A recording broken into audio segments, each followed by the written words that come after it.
We welcome April to Los Angeles, and we're very excited and honored to have Professor April here, the president of Pasig City University, and talking about her lessons during her time as a Fulbright scholar in the United States, especially in Tennessee. Welcome, April. Okay, thank you very much, Daryl.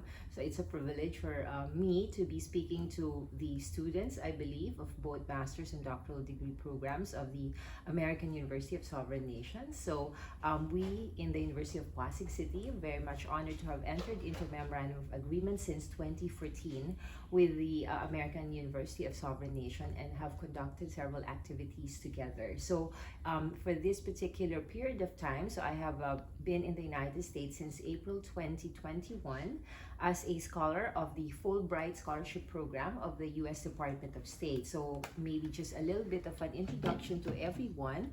The Fulbright is a governmental program of the United States of America to invite scholars to its country for the development of scholarship and also to provide opportunities for American scholars to be in the other countries where it has diplomatic relations to foster mutual understanding between the peoples of the United States of America and that of the other countries. So specifically for my program, this is a postdoctoral fellowship which I have conducted in the last 4 months almost at the University of Tennessee in Martin.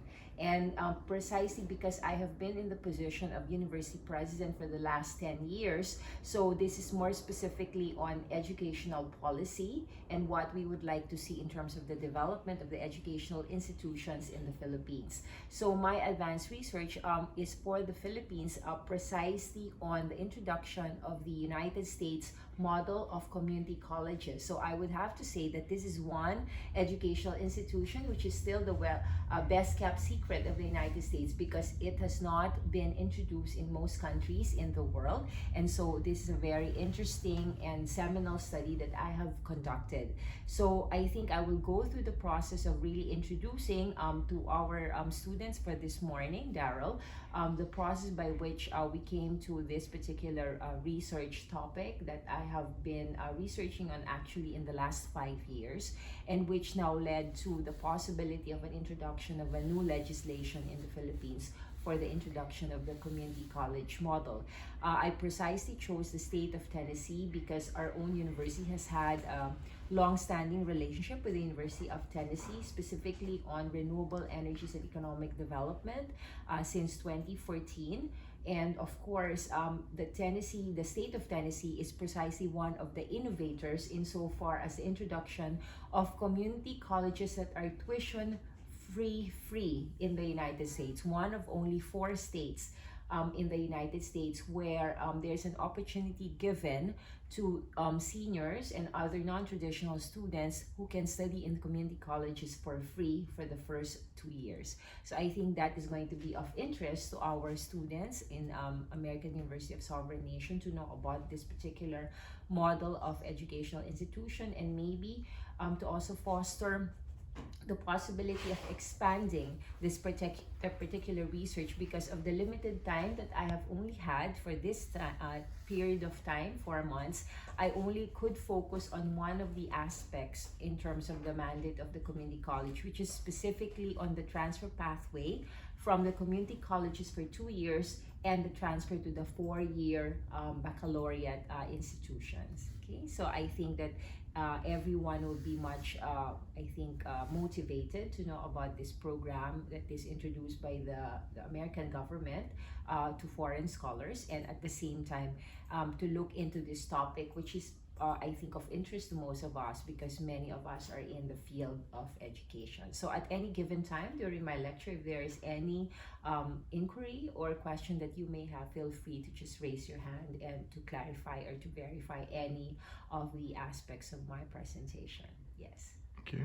Okay, so I think I'd like to begin with the presentation. So as you can see, this is a model of American community colleges for possible adaptation to the Philippine higher education system or sector, and the case is for the state of Tennessee.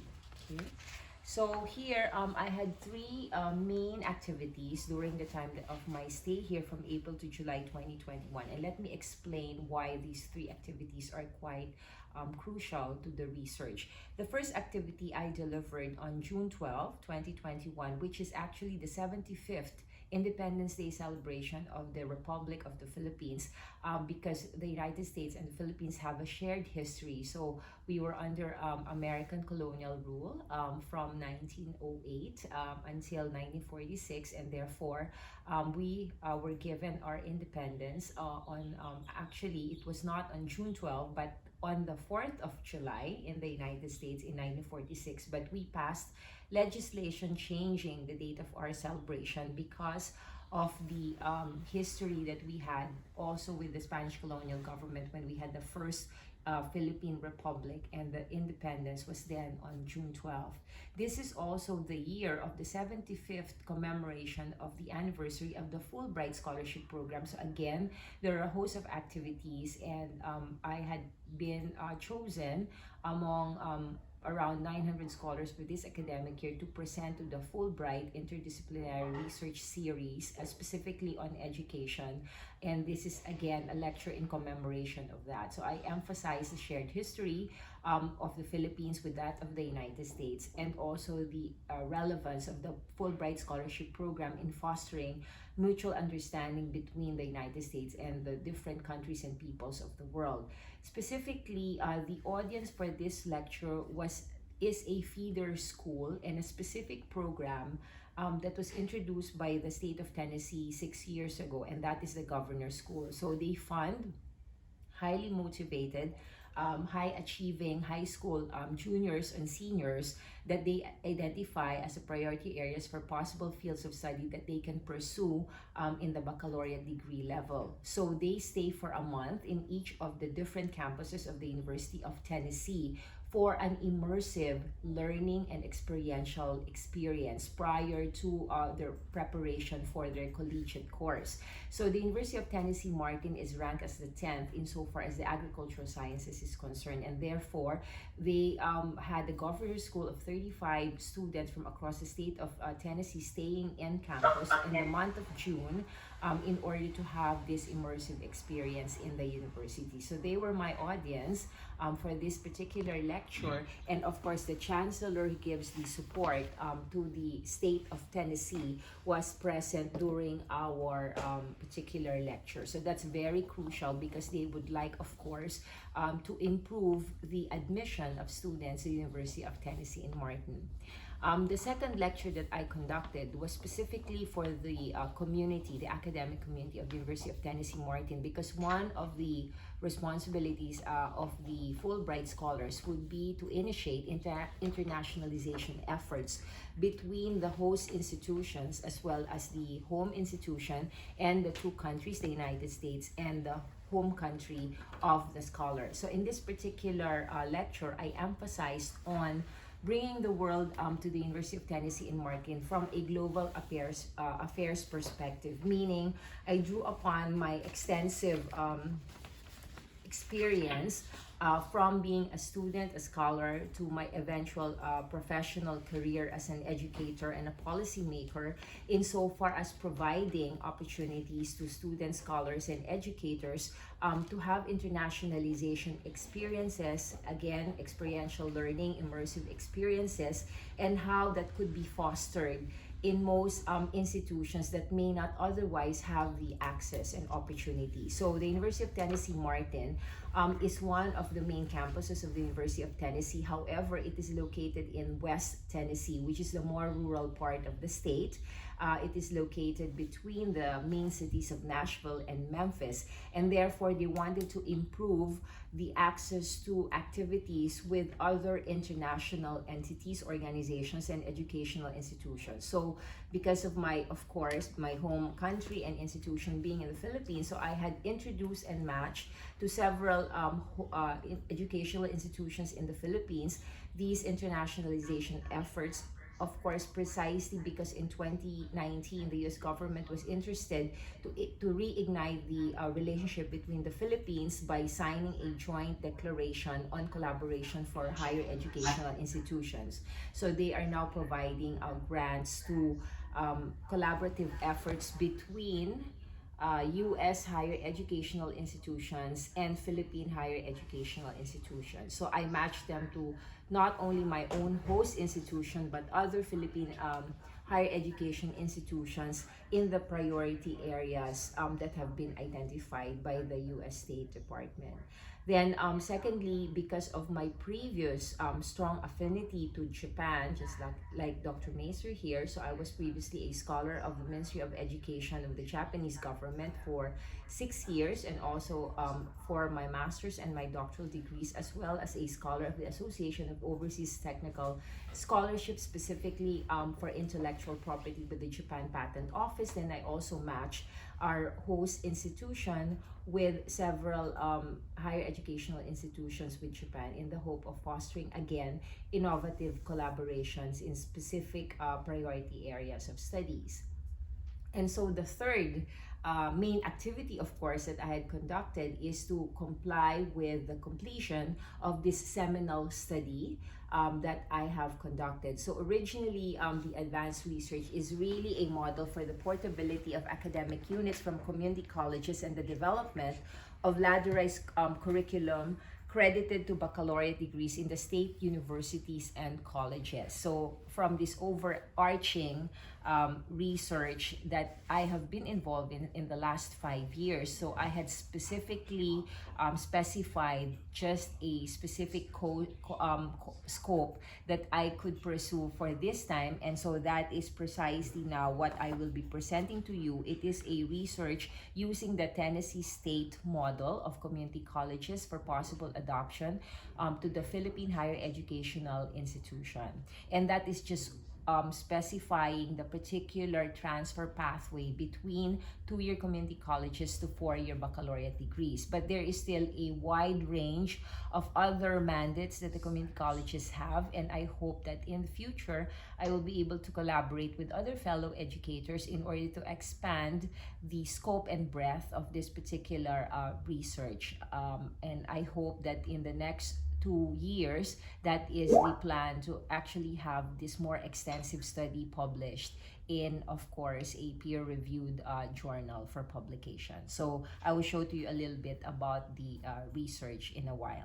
Okay, so that was what was the conduct of my activities in the last 4 months here. Okay, so now I'll go into the background of the study, and I think this is really going now into the pedagogical structure of conducting researches, and specifically because I know that most of you are, if not doctoral students, master's students, to really be in that frame of mind of how researches are conducted for higher education institutions. So as you might know, of course, when you are going to be conducting a study or a research, there are 3 possible tenets that you will have to look into. The first being that it must be relevant and responsive in the context of your either host institution or the particular country that you will be coming from. The second is the identification of an innovative element. So it must be, again, the development of new knowledge. So as I mentioned, this is a seminal study that I have conducted. So therefore, there are no previous studies that have been conducted in this area. And then thirdly, that there is a recommendation or a cause of action that can be undertaken precisely because of this new knowledge that is being generated. So in this particular research, the backdrop really started in 2012, because in the Philippines in the last 10 years, we have been undergoing an educational revolution, in fact, because of the many changes that have been made in the last 10 years. So for one thing, we have introduced the K-12 education system. The Philippines was only one of 2 remaining countries in the world, the other being war-torn Angola to introduce a 12-year K-12 system. And so this was fully implemented by 2016 when legislation was passed in 2013. So because of that, of course, the cascading effect has been that all of the higher education institution, academic programs, as well as the educational policies had to be, of course, retrofitted, as it were, because of the K-12 system introduction. So that's why we undertook, firstly, as you can see in the background of the study, is the basis for regulation when our own Commission on Higher Education issued a circular memorandum order in 2012 entitled Policy Standard to Enhance Quality Assurance for Philippine Higher Education through outcomes-based and typology-based quality assurance. So this is in effect until the present, and so therefore we are working towards actually developing and evolving the system using this as the framework for the higher educational institutions in the Philippines. So next, please. So of course, when we have a statement of the problem, so this is the inquiry that we are actually conducting. So which model of the community college or its components, and specifically in the United States, may be recommended for adoption as a possible addition to the horizontal typology implemented by the Commission on Higher Education for the Philippines to further strengthen quality assurance among higher educational institutions in the Philippines. So when I go about horizontal typology, I will explain it more fully as differentiated from vertical typology of higher educational institutions. So, and it has to be specific to the United States precisely because this particular fellowship is under the auspices of the United States. So in 2019, I was also tasked to undertake a similar study for the Canadian Bureau of International Education using the Canadian Community Colleges model. So therefore, there is a possibility of some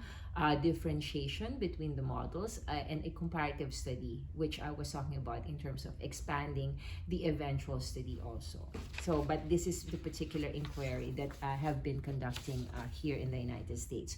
So what is the significance of this particular study? As I mentioned, one of the important tenets in conducting research is the relevance and responsiveness of research to the institutions that are involved, as well as the stakeholders in the particular sector for which it is being conducted. So there are three main stakeholders in this particular study. The first, of course, would be the Fulbright Commission of the Philippines, because it's precisely a study that should benefit our country. And so this study is going to be submitted to the Philippine Association, the Philippine American Education Foundation, which is the administering entity of the Fulbright Commission in the Philippines, for further possibly funding, grant funding and support to be given by the United States government to the Philippine government as a reference. The second, of course, will be, it will be submitted to our own Philippine Commission on Higher Education, which is the highest regulatory agency and policy-making body in the Philippines for possible adoption. So that means that they will have to revise or amend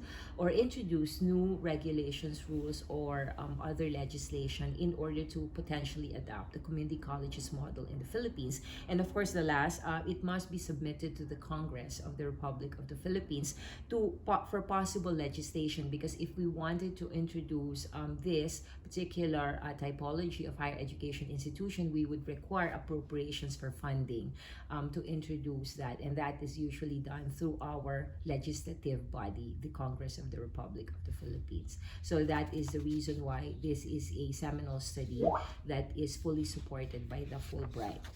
Of course, you go into the theoretical framework, and I drew upon the existing circular memorandum order, which is a regulation that really goes for this particular typology. And I talked about horizontal typology because it means that we are discussing the breadth and the substance of the different higher educational institution. When you talk about vertical typology, you're talking about the range of offerings that are being provided by the higher educational institution. So specifically, we talk about the horizontal typology in this case.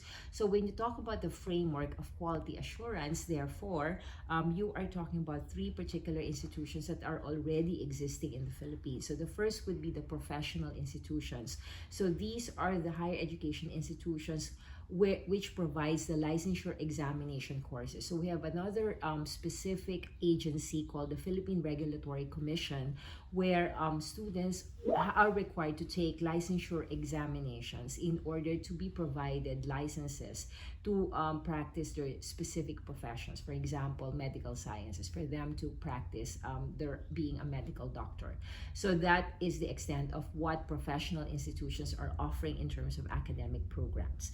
Then you have colleges. So we take upon the model originally of the American liberal arts framework for this educational institution. However, in the 5 decades, I believe, after World War II, this liberal arts college has also extended and the breadth of its academic offerings to include technical courses, not only liberal arts courses.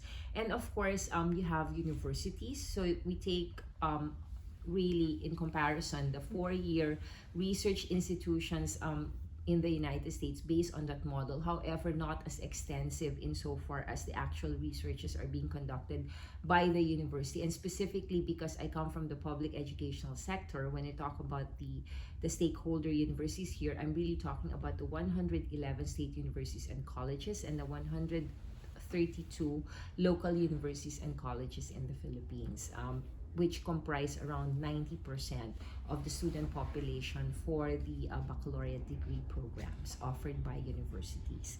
So really, the study can recommend, so the objective being the outcome is an amendment to the existing regulation and include community colleges as a horizontal typology of higher education institution for quality assurance. So there is no community college in existence in the Philippines at the moment. Okay, so that is what we are currently trying to work on.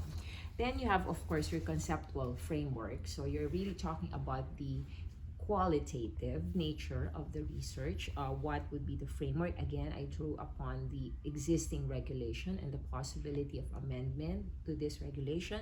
So there are 3 perspectives of quality for quality assurance. Of course, you have the fitness of purpose. I already mentioned about the outcomes-based framework, and that is really the context of quality assurance. As fitness of purpose, it is a method by which higher education institutions are really provided control over the quality of academic programs that they are currently offering. Then, of course, exceptional in the sense that you will have to comply as a higher education institution with a baseline parameter, which means that over and above the minimum qualifications for which higher education institutions must comply with in terms of regulation, you are expected to be much more innovative beyond that. So this is why quality assurance has this framework for exceptional offerings, academic offerings. And lastly, of course, is developing a culture of quality. So if you are familiar with the Japanese concept of Kaizen, continuous improvement. So therefore, you are building upon from baseline parameter to innovation to eventual excellence of the higher education institution by fostering and developing a culture of quality, of continuous improvement for the higher educational institution in all its aspects, for instruction and curriculum, research, as well as extension and outreach services. So then, of course, the objective, since the primary focus is on the community colleges and higher education, so in the United States, what do community colleges actually deliver? Actually, there are actually 5 mandates of the community colleges in the university. I'll just mention them briefly. However, as I said earlier, the scope of this research will only focus on one of these mandates, which is to award the collegiate degrees insofar as certificates or associate degrees are concerned, so that they will have transferability or portability to the 4-year baccalaureate institutions. So, but again, briefly, I will mention what's the mandate of the community colleges. So besides this transfer pathway from the 2-year community college to the 4-year baccalaureate institutions, you also have the offering of community-based education. You also have the possibility for community services to be given. Then you have the prior learning assessment, which is crediting previously earned degrees or work experience towards the awarding of an academic credential. And of course, you have adult education. So you have non-traditional students being welcomed in community colleges to provide them opportunities that they did not otherwise have when they had an opportunity after high school or when they were younger. So that's really the mandate of the community colleges. But again, I mentioned that this is the focus of the research. And again, to transfer students to four-year institutions, there's also this nuance and iteration with or without articulation agreements or with or without equivalency of courses. So these are educational frameworks for crediting academic credentials. So when you talk about articulation agreements, it means that the different higher educational institutions have entered into an agreement to recognize that certain courses have already been complied with and therefore will be credited towards the award of a particular collegiate degree, or the equivalency of courses, meaning one does not need to repeat the taking of courses if you have taken it in the previous institution, the community college, before going to the four-year institution. So next, I'll be talking about the research method of design. So how did we actually gather data, and of course within this particular framework. So the research method, of course, you begin always with conducting research through secondary sources and related literature. So this would be like the review of related literature. Actually, not so much, as I've mentioned, this is a seminal study. So therefore, I drew upon some of the tenets of community colleges when they were first legislated federally in the United States in 1947 under President Truman, in that they wanted to provide an educational institution an opportunity beyond secondary education. So this is a post-secondary institution. Then, of course, as I've mentioned, since this is a seminal study, therefore, research was conducted through the generation of primary data through the University of Tennessee sources. Of course, this required a lot of collaboration with the host institution because they were in the best position to access this primary data that are not otherwise available. For instance, in most library sources, they are usually internal documents to the university and or conducted several meetings and interviews with resource persons within the university who were the point person, focal persons, or the most knowledgeable experts in the subject matter. And lastly, of course, the research was conducted through interviews with authorized responsible officials and personnel undertaking the processes and procedures for the transfer to four-year institutions and or award of collegiate degrees. So there are several offices located in the University of Tennessee that are involved in transfer pathways. There are several regulatory agencies in the state of Tennessee that was also conducted. We conducted interviews with their officials so that we would know what processes were being undertaken for this particular function. Okay. I should mention though that there should have been like one more method that we would have wanted to adopt, which would have been the conduct of a survey for respondents of the stakeholders. However, due to the limitations posed by the pandemic, we were not able to actually conduct within the limited frame of time stakeholders such as students, alumni, or even stakeholders because of some limitations in accessing their feedback and responses. So we hope that in future it will be possible to generate this kind of data because that will focus more on the quantitative aspects of the research.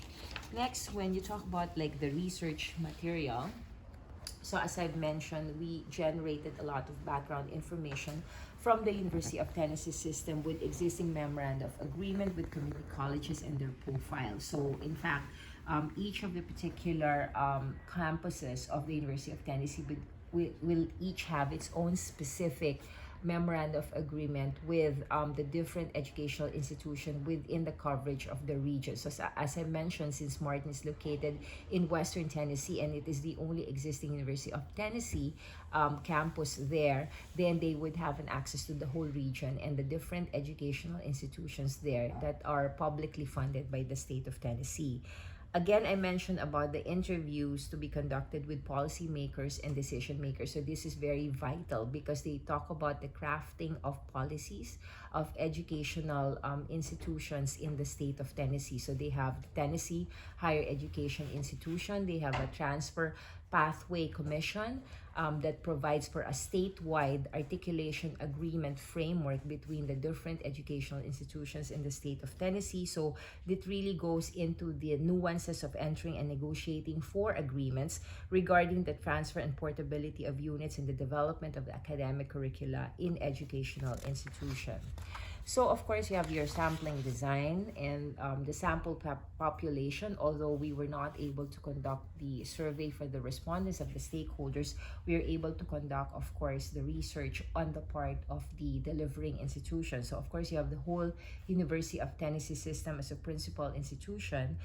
This is statewide, and the different community colleges with memorandum of agreement with the University of Tennessee as beneficiary institutions. So there's a mutual relationship between this collegiate institutions because they are all federally funded by the state of Tennessee. Then you have your inclusion and exclusion criteria. Again, I mentioned that since my host institution was the University of Tennessee in Martin, so that was really the principal institution, whereas the community colleges and other educational institutions with the memorandum of agreement of the beneficiary institution were all located in the western side of the state of Tennessee. Again, there was another innovative program that was introduced by the state, which is really one of the primary reasons why this research was conducted. It was the so-called Tennessee Promise program that was supported by a previous governor, Bill Haslam, and eventually implemented from 2015 after its introduction in 2011. So under this Tennessee Promise program, what happens is that the serving students from the public educational sector in the state of Tennessee could be provided with a 2-year tuition-free, tuition-free community college education under the Tennessee Promise program. So that has certainly been a driver for the complementary program called the Drive to 55 initiative of the state of Tennessee, which looks into the workforce training and development. So the objective of the state of Tennessee is to have 55% of its adult productive population of 2.8 million, 55% of them would have post-secondary educational credentials. So that's part of the reason why they are very much active in the Tennessee Promise program. So of course, the institutions who did not meet the inclusion criteria are excluded from this particular study.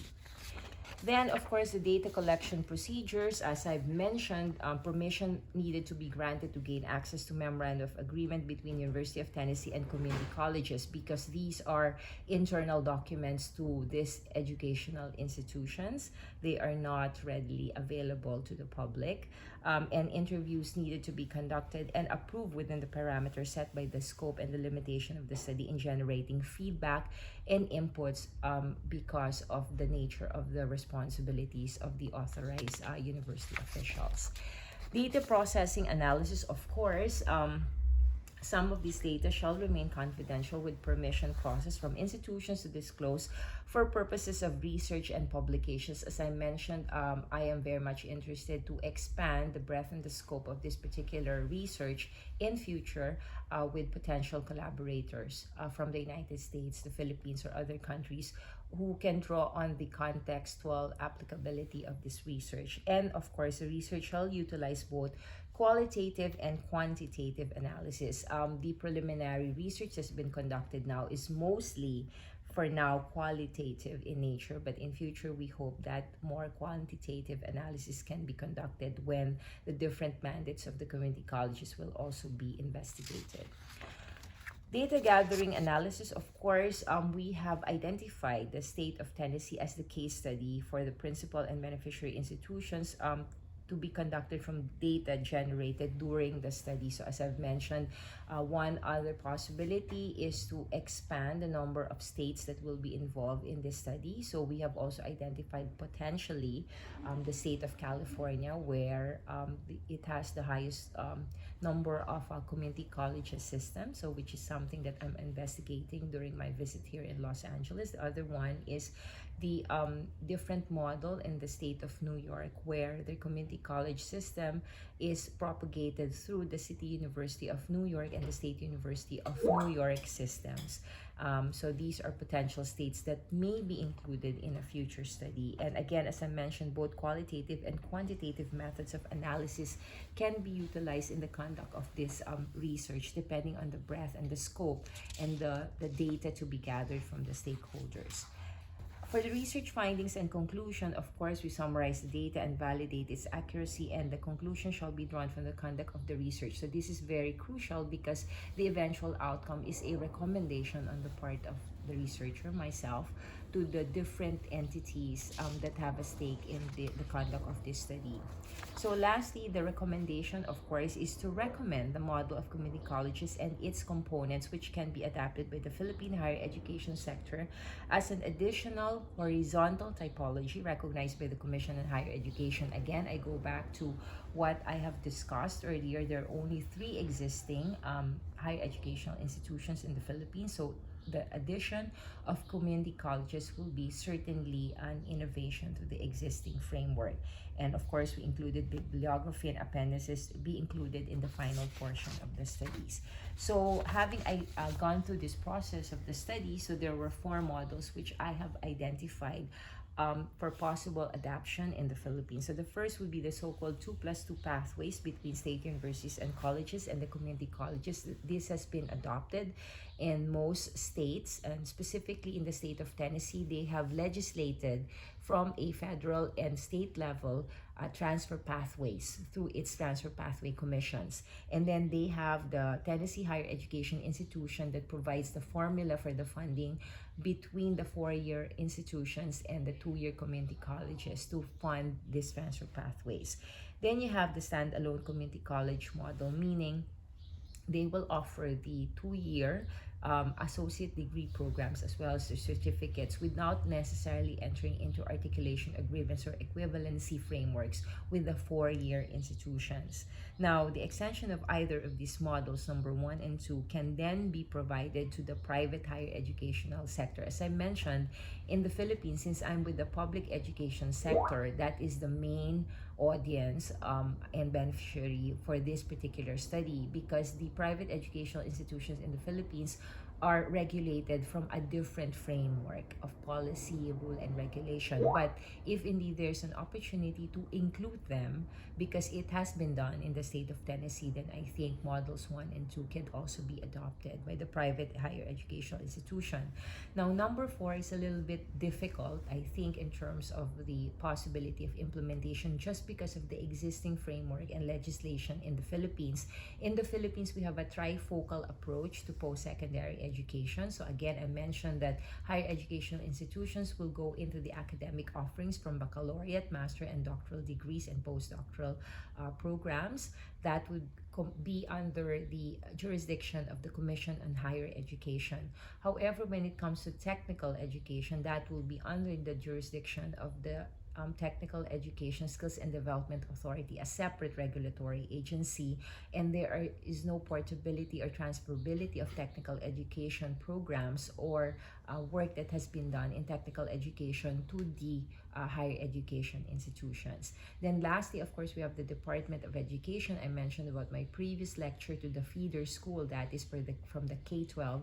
So that is under the authority of the Department of Education, which is limited only to the delivery of the K-12 program in the Philippines. So that's why all of these trifocal regulatory agencies are mandated under the Philippine Qualifications Framework. So these are separate, different academic credentials that are actually regulated by these regulatory agencies, and therefore, if there is no existing legislation for technical education to be recognized as it is done here in community colleges in the United States, then it will need a separate legislation to be done.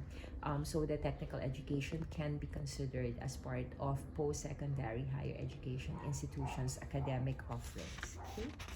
So I think with that, that was the extent so far of my study in the last 4 years. This is a first draft of the advanced research on a model for portability of academic units from community colleges and the development of ladderized curriculum credited baccalaureate degrees in the state universities and colleges. So I hope to be able to expand on the seminal studies and look forward to more collaboration between U.S. higher educational institutions and the Philippine higher educational institutions. So thank you so much for your time. I'll be more than willing to answer any questions and give feedback to any comments that you may have. Thank you to you all. Thank you very much. Thank you. Maybe I'll start with the Yes. first question. So, Yes. those of us who know the Philippines education system know that it recently converted the last 2 years of high school Yes.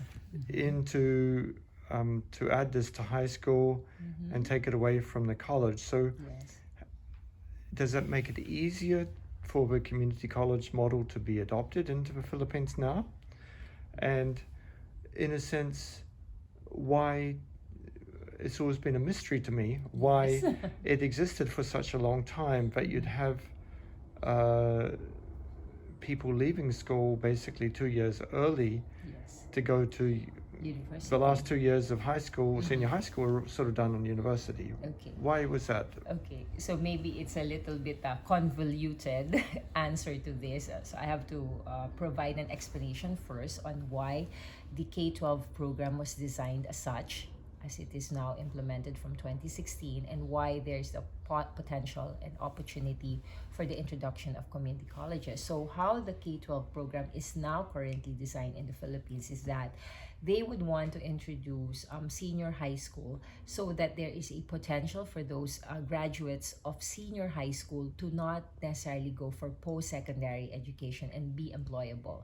So I was talking about the drive of the government towards workforce training and development. So that's the original objective, which is why for grade 11, 12 now in the Philippines, what they've done is that they've taken a little bit about the dual technology model, which is based on the German model. So I have to say that this was another study that I conducted because after my undergraduate degree, I also undertook a dual technology program at the University of Bayreuth in Germany for almost 2 years. So how this system is designed is that there is streaming and tracking. So the grade 10 students, before they leave the so-called junior high school, they will have to make a choice as to which particular stream they will be going to. The government or the Department of Education has not implemented as of now a nationwide assessment or evaluative system for the grade 10 graduates. Instead, the choice is given for the students who are finishing grade 10. So there are going to be 4 streams. The first will be your academic stream. So these are the students who expect that they will eventually go into college or universities or professional institutions for post-secondary academic degrees. Then you will have the technical vocational livelihood stream. So these are the students who they would expect after graduating from grade 12 that their technical vocational and livelihood training will enable them to become employable in skills-based industries. The third will be arts and design, meaning they will fall under talents, as it were, in visual or performing arts in order to be employable after grade 12. And then the last will be on sports development, meaning those who have athletic potential will be developed to be involved in athletic activities after their secondary education. So these are the 4 streams that students can choose from. Now, specifically in the academic stream, then they also introduce the tracking system. So which means that besides choosing or making a decision to be in the academic stream, now you will have to choose a particular field of study or a range in the fields of studies for you to be taking subjects or courses related to that in senior high school. So they have identified 4. This would be the baseline parameters of the 4 academic tracks. So you will have accounting, business, and management. So that should involve, for example, the fields of business administration, accountancy, hospitality management, and other related courses that you may take post-secondary as an academic degree. Then you will have the STEM, which is the science, technology, engineering, and mathematics. And so that will cover engineering, physical sciences, mathematics. Then you would have HUMS, which is humanities and social sciences. So that will cover liberal arts courses. And lastly, you will have the general arts and sciences, which means that if students haven't yet decided what they will eventually take, then they could take that. Although in the end, after they've completed grade 11 and 12, depending on the admission policies of the colleges or universities where they will be going to, they may need to undertake a bridging program so that they complete the subjects that will be required for their particular field of study. So that is the design of the K-12 program as it is currently implemented. Why is there a potential now for the community college? Because the way the community college operates is that you only have 2-year program for the award of the associate degree. Because of the limits and constraints posed by the demands of workforce training and development, what the Philippine government really wants to undertake would be a faster turnover in terms of the graduates. If all of those who had taken the academic track will be the ones depended upon for manpower or workforce training and development and to fulfill the demands of industry, it would take K-12 plus another 4 in order to graduate them. Whereas if you had the community colleges in place, then they could either undertake a certificate for 1 year or an associate degree for 2 years. Then they could potentially be joining the industries that require their skills-based training and academic credentials. So that's the reason why this mystery is now unfolding, as it were, in terms of like the innovations that is needed in the higher educational or the post-secondary institutions in the Philippines. So I hope this very convoluted explanation would somehow lift the mystery of why we were so late in coming to the worldwide standards and benchmark our higher educational institution to the rest of the world. Yeah.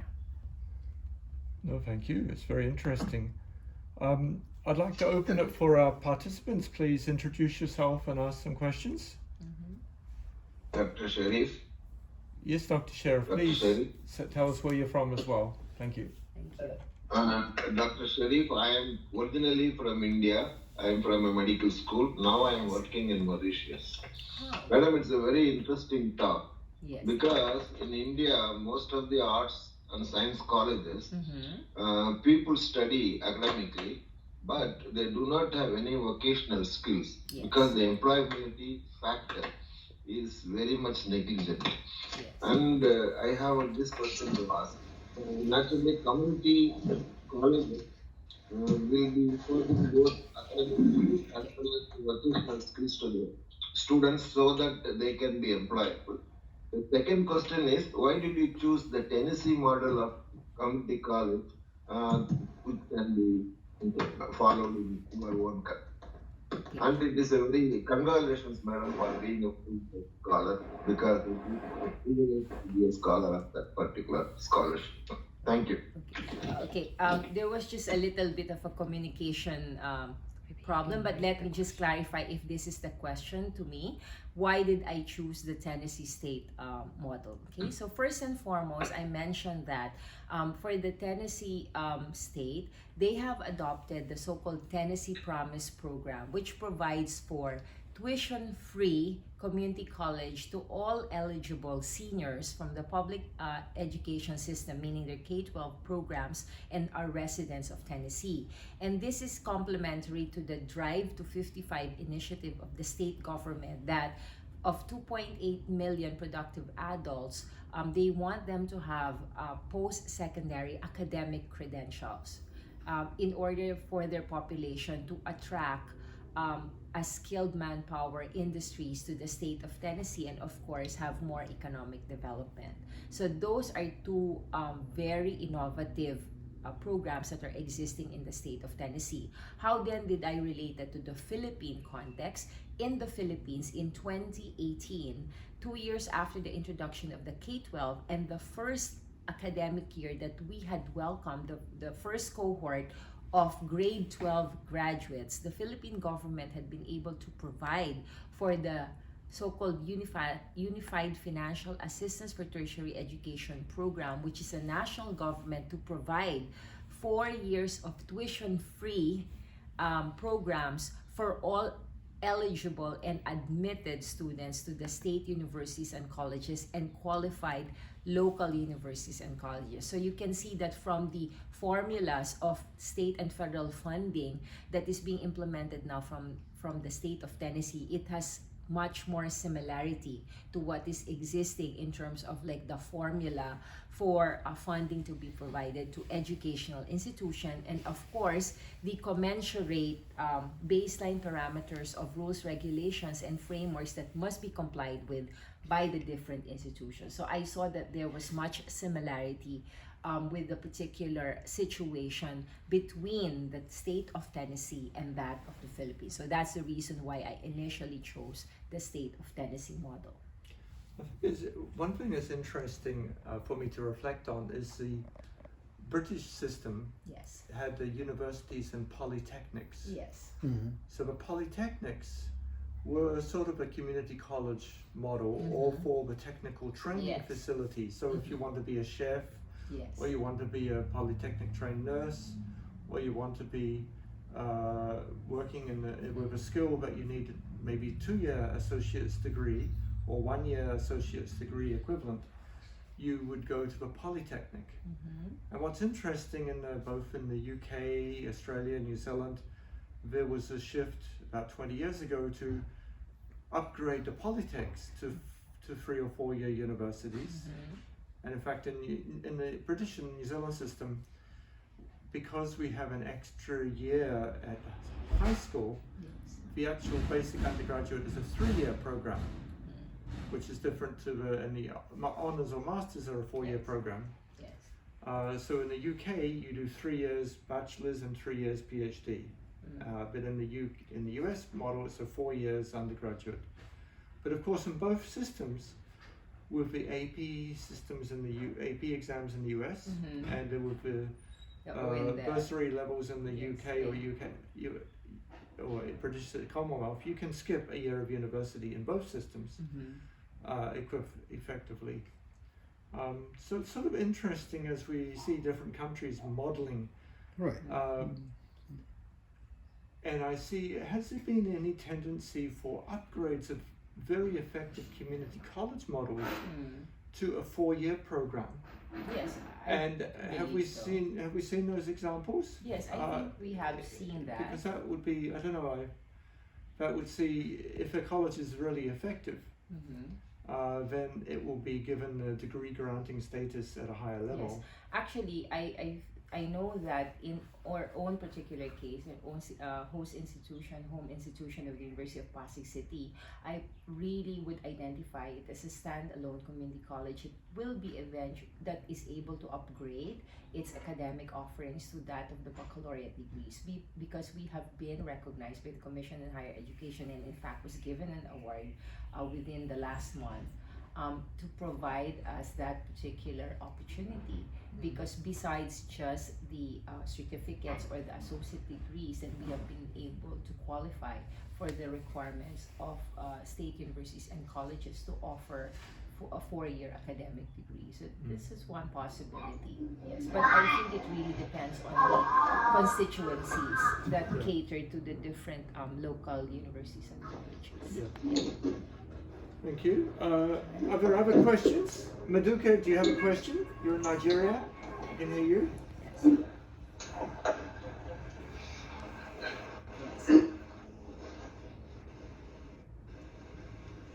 Maduka, anybody else like to ask a question or comment?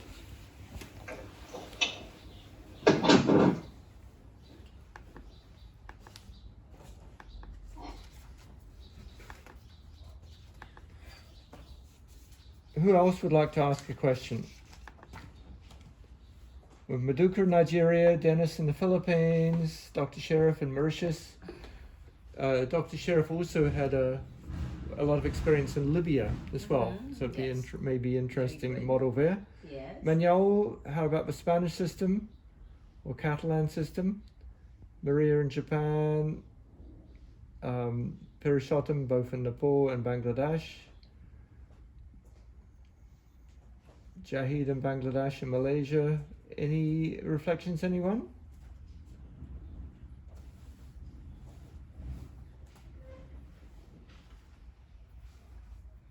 Casey, any reflections? Actually, when I was in Nepal, I remember, they adopted at that time so-called American model, and Of community colleges. That is, or not really as community college, but like the students would go to 10th grade, and then 2 years of they would say college, right? Yes. And then 3 years of master's degree, right? So that was only 5 years. 5 years of altogether, yes. altogether, right? And then that seemed to not have worked.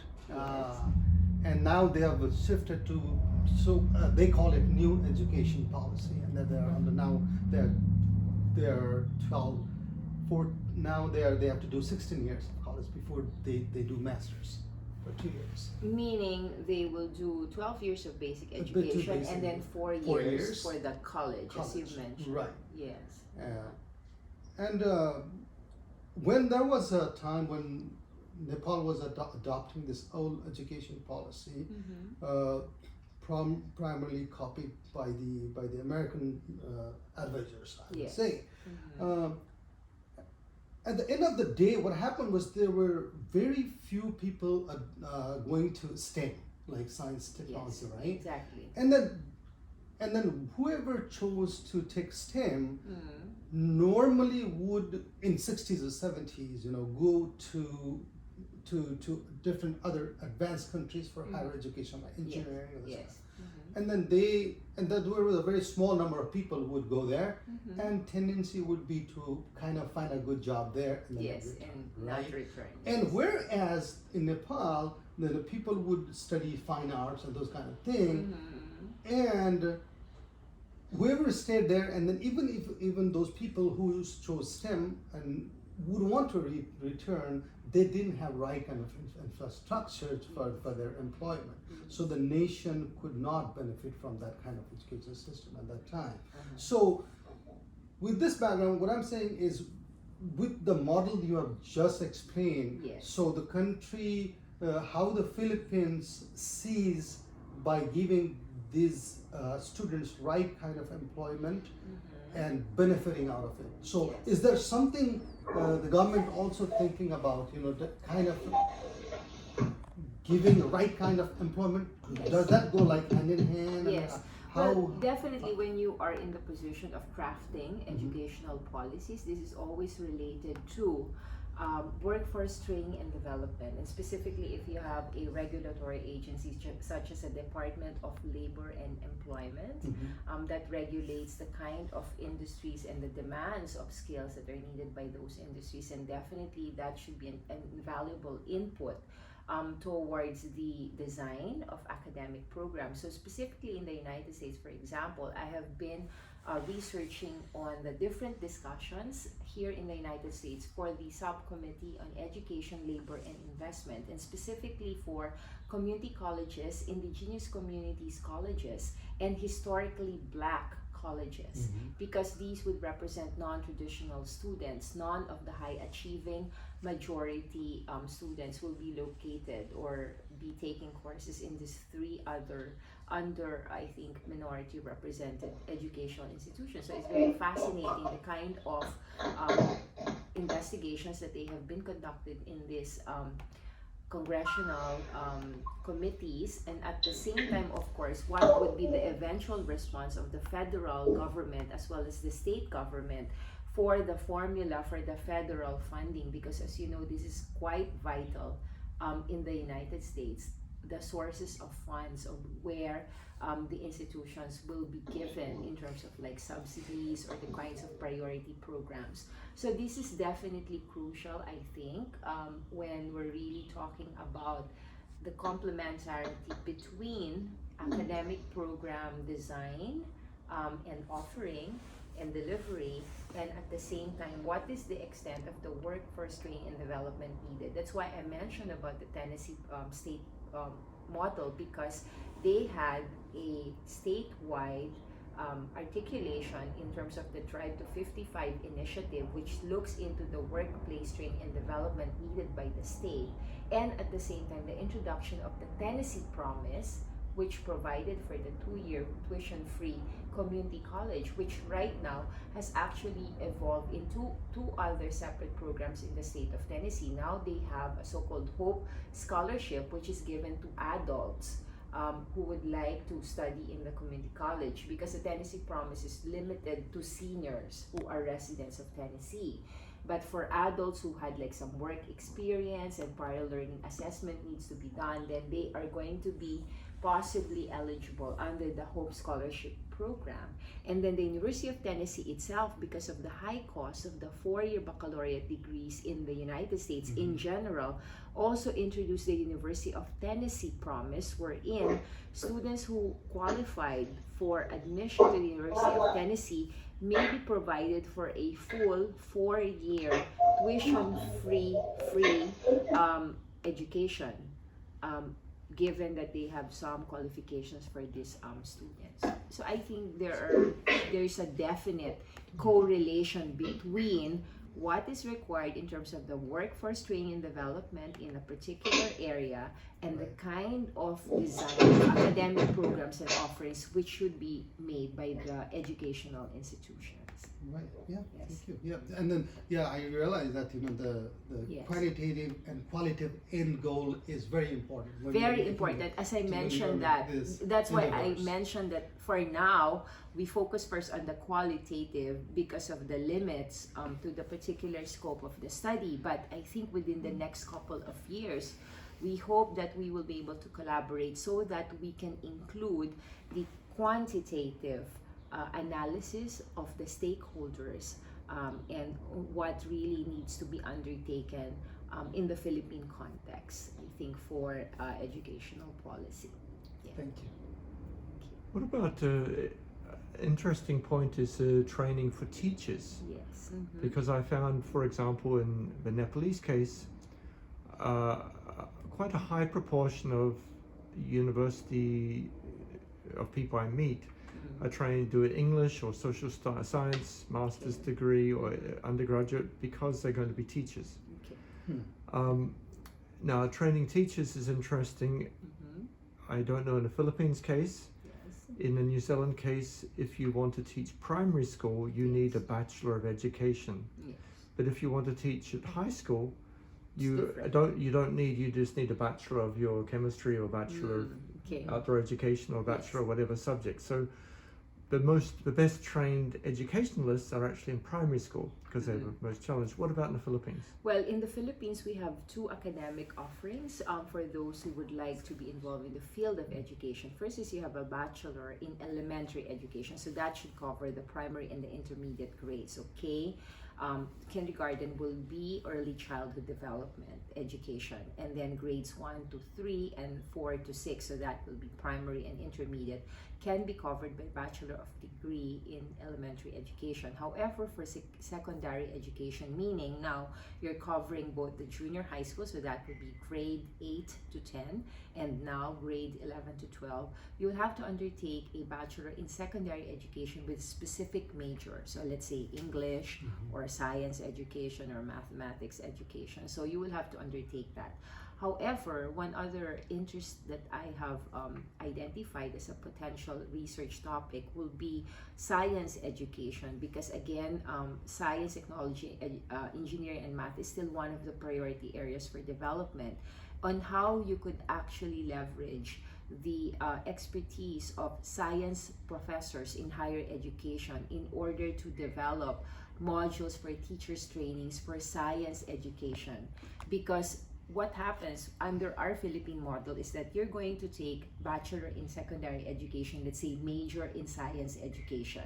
So you will know about the concepts of biology, chemistry, physics, for example. But you are not in any position to actually conduct research or experiments in those fields, right? So it's very theoretical or conceptual on the part of the science teachers in the secondary education to really look into providing that kind of expertise or experience to the students. Whereas if you drew upon the expertise of science professors from the university, for example, and so you would have theoretical physicists or molecular biologists. So they are actually conducting experiments and research in the undergraduate or graduate levels, and therefore their expertise can be adopted to inform science teachers, that there can be experiential learnings, competencies, and skills development on the basis of the practical applications of their scientific concepts towards training teachers. So I think this is a very interesting point, Daryl, about the teacher's training aspect. I've also been involved in the last decade in the training of language teachers, specifically for English as a second language, because in the Philippines, English is not only an official language, but it is also the language of scholarship. But the problem is that there is a code switching and transference problem between the comprehension of students or learners to whom English is not even a second language. It is a foreign language, and therefore there is a higher percentage of misunderstanding or lack of comprehension when there is a need for transference between a mother tongue based instruction to that of English based medium of instruction. Thank you. Yes. Maduka, go ahead. You have a question. Please introduce yourself. Yes. Can you hear me? Yes. I'm another child to my little brother Benin, but I'm retired and I'm in Benin, a lot of property. I was the Faculty of Education at the University of Benin. In fact, when I was University of North Texas, I also had a dealing with them at faculty at the College of Education. My problem about what has been said today about the community schools, we have a similar problem here in Nigeria, where we have these clinical colleges in our clinical schools, that after the secondary school, then you go and do 2 years and get a diploma. After 2 years again, they go for a higher diploma. Then you have all this problem of equivalence. See how is it equivalent to the university degree? And we have been going through that for the past 2 decades, trying to have an equivalence of this position. Because when we have a common university entrance exam done in higher institutions, so when we take that examination, those with a higher, higher cost prefer to go to university. Only those who get lower cost prefer to go to these communities and lower technical institutions, which will have as colleges, and also technical schools. So that is this continuous problem of equivalence in terms of job availability, in terms of job fixing. So how is Philippines going to get over this problem? When they do that, they can start it now, but only and they have problems. People come to do 2 years, unless few of them who are able to go back to the 4-year program in the universities, the colleges, they can do this up at the 2-year program. What happens then? What will be their limit when in jobs, limit salaries and welfare in the jobs? Things are green. This is not going to for years. So the Philippines has to think about that. Yes. It's not just a matter of tapping around who can say that, what happened in America, but how would it feel the community accept that? We have the same problem in Nigeria. So we have now done such a way that almost everybody will have a degree. So we are trying to break down good aspects of education and have everybody having a 4-year degree. Thank you very much. Okay. Again, I mentioned briefly about the Philippine Qualifications Framework. Again, this was introduced in 2012 as a regulation, and I said that there is now a clear dichotomy or demarcation between the higher education degrees that are offered by colleges and universities, and then the technical education that are offered by the technical, vocational, and livelihood schools, and then the basic education that is being administered by the Department of Education. Now, how are we going to reconcile this if everybody had a diploma, for example? So again, as I said, one of the reasons why I was so interested to conduct this study is the potential for the expansion of academic offerings that can be given by the community colleges. I mentioned about prior learning assessment. So that means that if one had the previous work experience, then that could be evaluated so that they could form part of the academic credentials that could be accredited already for the award of an academic degree. So this is vital to the Philippines because we have a large number of overseas Filipino workers or migrant workers who have had experience in other countries, but there is no way to actually recognize the kind of learnings and skills that they have developed to towards the work experience that they have had and to have it equivalent to academic degree. So that could be one possible function of the community college, prior learning assessment. The other one, of course, I've mentioned is about community education. So I'll use as an example practical nursing associate degrees, which they have in the United States. So, for example, now that we are in the pandemic, there is a need for allied medical trainers or training that is less than what is needed to be completed for you to become a registered nurse, for example. So again, this could be possible for community education to be offered. So it's not just a question of, do you get a diploma? What does the diploma mean, actually? You have to be able to identify the skills and the outcomes, as indicated by your academic degree, I think. So how to avoid this? Again, I see that there is much that needs to be done in terms of like policies, regulations, and rules to be implemented by the Philippine government so that the diploma can indicate the kind of skills that is required for the outcome that you would like to have for workforce training and development, I think. Yeah, thank you. Maduka, you have a follow-up question? I think yes, I think she really touched the point I've made, yes, because that's very important. And we're having the same problem in Nigeria today. They evaluate and have a unique, because this evaluation of people who have skills, who may not have academic qualifications in terms of credits and so on and so on, is very, very useful. If you can do that, that will give the unique posture.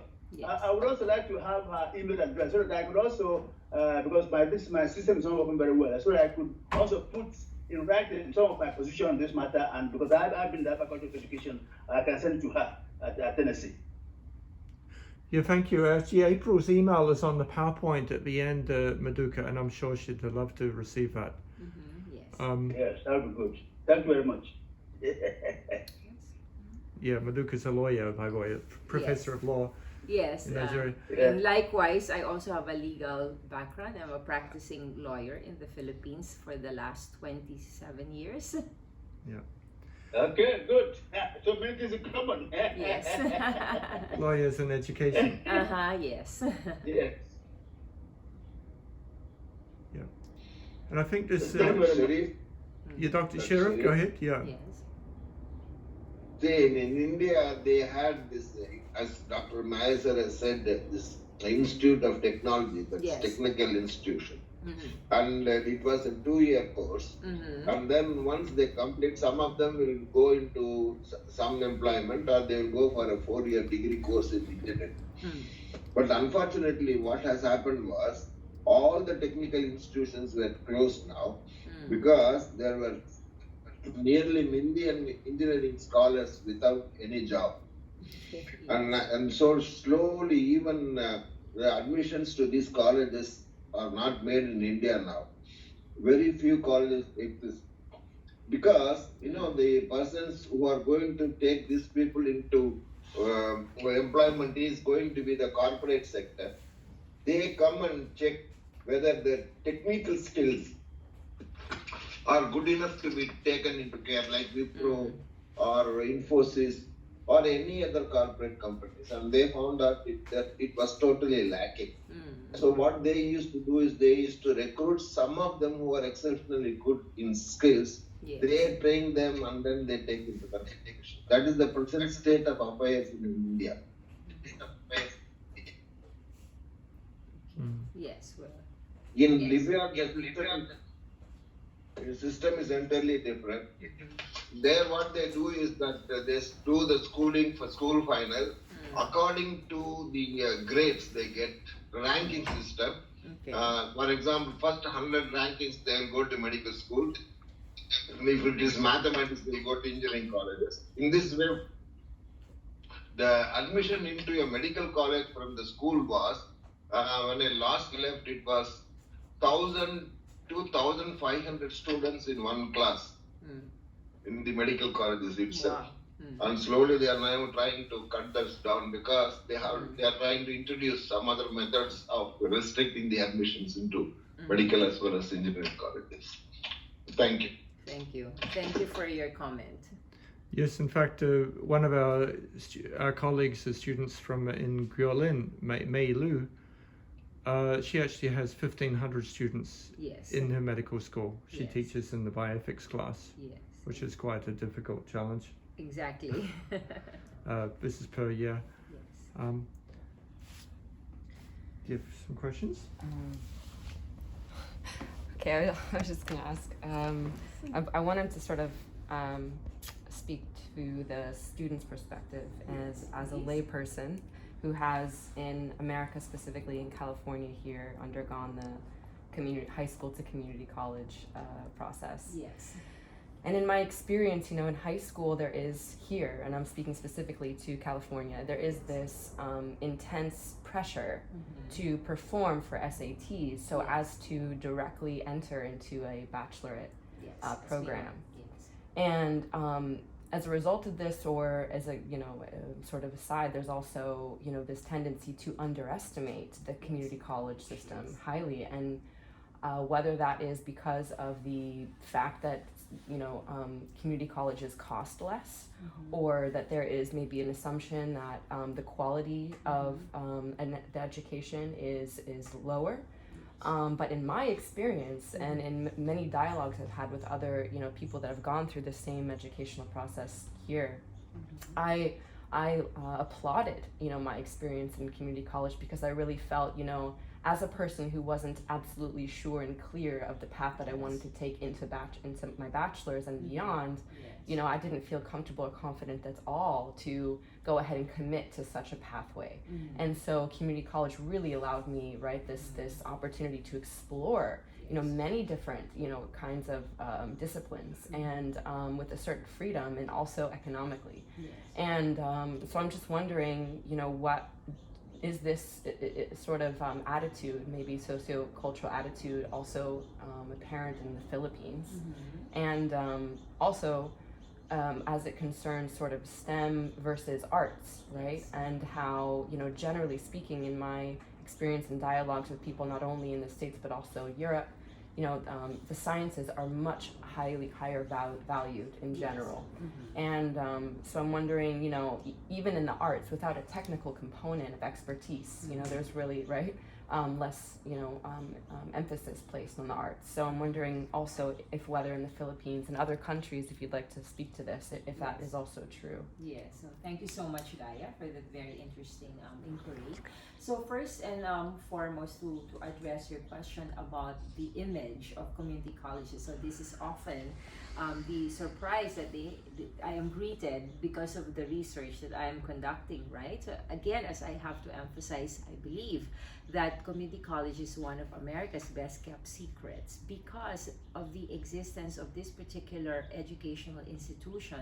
There is now a wide range of opportunities and possibilities, as I said, for non-traditional students. And that would include, in fact, those students who have not yet decided on what they will eventually pursue in terms of career trajectory. So they have to be given that opportunity to explore opportunities and possibilities for them before making both a major financial commitment and also a career commitment to the 4-year baccalaureate degree programs. As you know, it is very expensive, prohibitively expensive, to invest for students in the United States on the 4-year degree program. So they have these enormous student loans that they have to undertake in order to pursue their studies. And that is precisely one of the major concerns of the Biden administration, to really focus on the possibility of what course of action should be taken in terms of like policy regarding student loan, which you know is a very contentious issue between the Republican and the Democratic Party. So that's the first one. The second one is, as I said, because in the Philippines we still don't have that, then there is no preconceived notion, in fact. So it's as if we're beginning with a clean slate. So I was highly encouraged by the comments from the Tennessee Higher Education Institution, because it's as if I'm going to be landing from Mars with this type of educational institution in the Philippines, and the people in the Philippines would have no preconceived notion of what it is. So we will avoid the kind of prejudice that you already have here in the United States.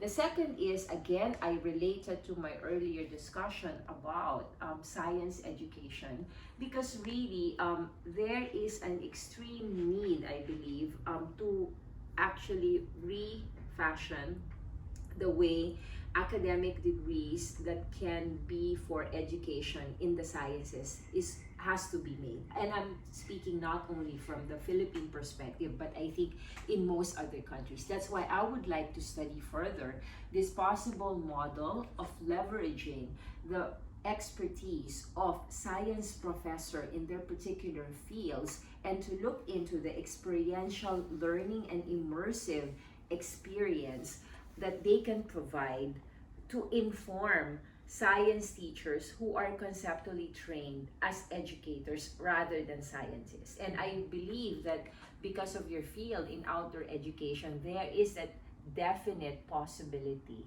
to include that as a mode of delivery. Yeah, so I think that's the relevance here really of how such an educational institution that has been underappreciated in the United States can find potential for development in a country like the Philippines, and maybe in other countries as well, right? And I hope that there will be the largest political opening for community colleges now under the Biden administration, because First Lady Jill Biden has been in the community college community, academic community, for the last 3 decades. So that is, I believe, a hope that stakeholders in this particular sector should then take up the cudgels and really push for some increased funding that will be vital, and also more resources in terms of training and development for those in the community college academic community. Yeah. I think also the question here is linked to with the questions from Maduka, Nigeria, Yes. Dr. Sheriff, an Indian system. Mm-hmm. If we think about the hierarchy of education, the Yes. ivory tower model, Yes. so as former British colonies, Mm-hmm. they inherited this, and in fact the same Yes. in the US system, the Ivy League is still Looked. that one as well. Yes. And I think, Maduka, go ahead. Maduka, go ahead. Yes, is that? Yes. Yeah, correct. Yeah, correct. Your view is right. Listen, but your view is right. Mm-hmm. Yeah. Yes. I say you're correct. Yeah. So So this correct that's right. I said correct. Your views are right. Yes. yeah. So it's maybe you can Yes. check the mute. I think you can continue, Darryl. So when we look at this extension of the hierarchy of education, so we're trying to indigenize education or make Yes. education for all. You know, Yes. that's goal, or bioethics for all. Yes. We have this. Colonized education. So it means the type of learning outside of a classroom is very critical. Yes. So I take you to the Holy Mountain. This is the introduction to education at the graduate level Yes. or undergraduate level. And I've met a number of people who are very well trained in knowledge who haven't gone through a formal education program. it's also some of the origins of the American University of Sovereign Nations, where I tried to decolonize education. So the institution I went to do my doctorate, when I first went to live in Cambridge, I was very surprised. Why in the stairways do we have only 1 or 2 doctors when we have Misters or Miss? And this is still the question today. I don't know if you know, but Yes. Cambridge and Oxford only recognize a doctorate from Cambridge, Oxford, or Trinity College Dublin. Yes. Anyone else is Mr. or Miss. Yes. And that's why on the stairwells, even Yes, they the only professor, you can become a professor, but you're still going to be a Mister unless you have a doctorate. And so this was the epitome of a hierarchy that you. And so then we have this new construction of accreditation systems. Exactly. And you talked about the Higher Education Commission in the Philippines, Yes. regional accreditation in the US. So in the Yes. US case, if we have a degree from Cambridge or Oxford, they want you to have foreign equivalency to check that it's a valid degree. Yes. But the thing is, actually in the UK, they will just call you Mr. and Mrs. even if you have a doctorate from Harvard or Stanford because you Yes. didn't go to a proper school. So this is interesting. And then there's a small plaque in the Emmanuel College in Cambridge which says, one of our fellows, John Harvard, went to Massachusetts and established a college there. Yes. And it's sort of interesting, this hierarchy, the same in Nigeria or India. Mhm. So this breaking open of the bounds of education through community college or technical colleges is an attempt to open up education, and I think that's why we need to celebrate it. Yes. Because otherwise, now when you go then to the positions of power in governments, in state departments, in ministries, the diplomats, the UN officials, you will see who actually where they're trained, and it's quite interesting to see where they're trained. Yes. So I believe So that. they keep this hierarchy, the whole system is kept to keep the masses under suppression because they're not qualified to be able to rule the country. The Prime Minister of England must go to this school or that school, you know, these 2 colleges generally, and then it goes to high school. So, and I think some of the high schools are good. Eton is a good school, but it's sort of interesting their hegemony of power continues. And you have some of these elite colleges, undergraduate colleges in the US, who also perform in this function as well, and that's why they try and keep them. So if now it's turned out that community colleges, as Guy said, have become very efficient. Professors are very motivated, and they can become better places to get your degree. Yes. But still, we need a transition of a recognition, which may or may not occur. I'm not sure it will. Well, but I think there is a possible role of a democratizing agent in education for community colleges. And so if we push it forward towards, again, as you mentioned, breaking down the barriers and opening up the educational institutions, then that will go into now the policy and the legislation that needs to be adopted. So I think that's what we're trying to work for, because there is a need, in fact, to educate the majority of the people, not just the people who are high achieving, those who have the opportunities, because as you've mentioned, this is really a propagation of both neo or post-colonialism and also of the status quo, of the hegemony of power structures in a particular country or even a region or the world. So, and you know that very well. So I think this is a definitive step towards that democratization of education. But it's still, you know, interesting. So we still have, you know, went to UP, a lawyer. Yes, Therefore, you can become president of a college because you recognized Yes. this is the same system continues to maintain the group on Yes. power. Yes, and so that needs to be a paradigm shift in terms of, like, as I said, those people who are involved in crafting policy and introducing legislation. Okay, well, I think everyone will join me in thanking you very much, April, for excellent lecture. Thank you very much Thank you. for your time. Thank you. So I would appreciate it, I think, if we could do the signing so that my colleague, Mark, is still with us.